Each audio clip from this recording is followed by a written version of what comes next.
Sisi tunaenda kuandamana. Kama kufa kila mtu atakufa, lazima haki yetu tuidai. Haiwezekani. Watu tunateseka. Sasa mbona unasema sisi? Unaniweka na mimi? Na wewe si upo hapa. Kwani mimi naongea na nani hapa? Sasa ngoja nikuulize swali. Kama kufa kila mtu atakufa. Ndio. Hakuna kuoga. Kila nafsi itaonja umauti. Sasa kama unalijua hilo, kwa nini ukaandamana? Wakati kufa tu unadai haki ya nini? Wache tu, kwa sababu utakufa tu. Lazima nidai haki yangu. Uone watu unataka kuishi milele, upate haki uishi milele. Nataka nidai haki yangu, muda uliobaki huu hapo uhai.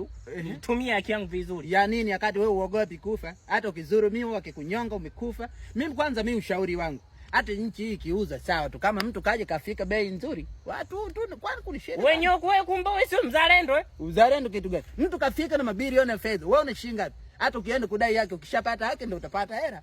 Sasa si nimeana kuja maendeleo. Uvivu wako wa kulima ndo shida yenu nyinyi. Mkiendaga nje, mkienda wapi, kwa Amerika sijui Ulaya, mkionaga magorofa mnataka mkirudi na huku myakute. Ndio tunataka maendeleo nchini. Mbona wao wanatoka kule wanakuja kushangaa nyani? Una wao watoke na nyani waende kule, wabebe miti wakapande kule.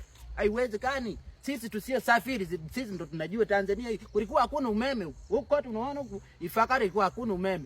Nyinyi shida yenu mnaenda kutembea huko, mnataka mkirudi ya kule yale yaje kuwa huko. Mnafikiri rahisi?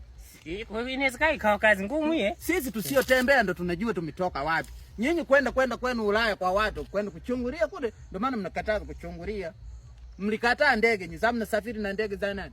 Jomba, kama unasema kweli, hata hao wanaotuhamasisha hawa wamepanda ndege zile walizo. Hawapo kwanza hapa nchini, hawapo hapa. Wewe kuna akili wewe, usitaki kubishana. Hata wao wakija madarakani, wakija na ya kwao, wewe inabidi wafuate wao. Mjomba, kumbe nikienda kuuponza mpuye. Mpuye wako ungeuponza kakojoe karari, mjomba wangu. Mjomba, kumbe tunaenda huko nitaka kujisa